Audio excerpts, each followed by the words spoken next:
Alright, here I am on the Main Street Railroad crossing in Millbury, Ohio. So as you can see, guys, I am back out of state once again to check out some like crossings and rail fan in certain places with my buddy James once again. And we just caught a westbound intermodal just like a minute or two ago, and we just got another train lined up as a restricted signal. So I guess in the meantime, while we wait, I'm gonna go ahead and tour this crossing for you guys, since it has some pretty neat stuff, I have to say, and just so for content variation as well. So yeah, this crossing right here is owned by the Norfolk Southern Chicago line, which is one of the busiest rail lines ever in the country. And yeah, and I've been to, Chesterton before where it runs through, and it is a pretty neat spot. So I'm glad to be back out here once again. So I guess with all that said, while we wait, let's get on to it. So for the first signal, this has Sorry, let me try that again. So for the first signal, this has a Harmon base, and here's the emergency information, and the dot number is 509417H. And yeah, and for the gate mechanism, this has a Western Colin Hayes gate mechanism, newer generation, which I believe replaced some different gate mechanism in the past, like an older Safetran or something. And this features some NEG LED gate lights and a wind guard. Yep.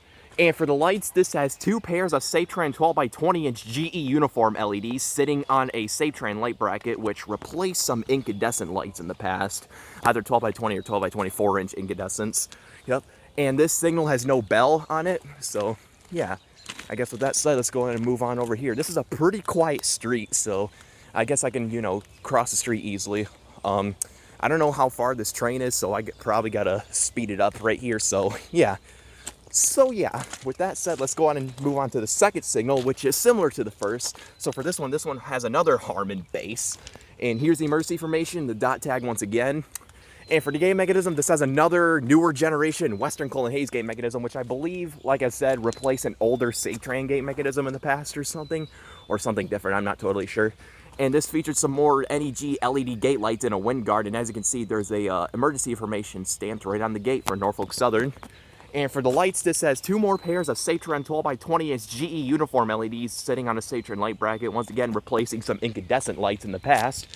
And for the bell, this has a General Signals Type 2 electronic bell, in which, by the way, only rings when the gates are going down, but it doesn't ring again after that. It's pretty quiet, too. I think it's set to, like, low volume. So, yeah. So, yeah, there isn't much else to tour at this crossing. Pretty, quiet stuff here. Pretty residential area. Here's the relay case. Quite large. Unless that relay case is for those signals over there. In which I doubt. And also a little bit of a, bit of an extra feature. Right next to this crossing is a Federal Signal modulator siren, as you can see, right next to the tracks. So with that said, let's go ahead and take a look at the track view. Down there is heading west towards Cherry Street. You can see there is, well, the restricted signal just turned it to a highball yellow, as you can see. You can see the signal gantry. Pretty neat stuff. And down there is heading towards Fostoria Road, where it curves into, underneath the I-280 corridor, I believe. I'm not totally sure. It does go under a bridge, though. These two tracks do. So, yeah, I guess with all that said, this was the Main Street Railroad crossing in Millbury, Ohio. Pretty neat stuff, I had to say, although it's a typical Norfolk Southern setup, but at the same time, it's kind of cool what line this is on. And, I figured you guys would enjoy this video anyway. So, yep, I guess with all that said, over and out.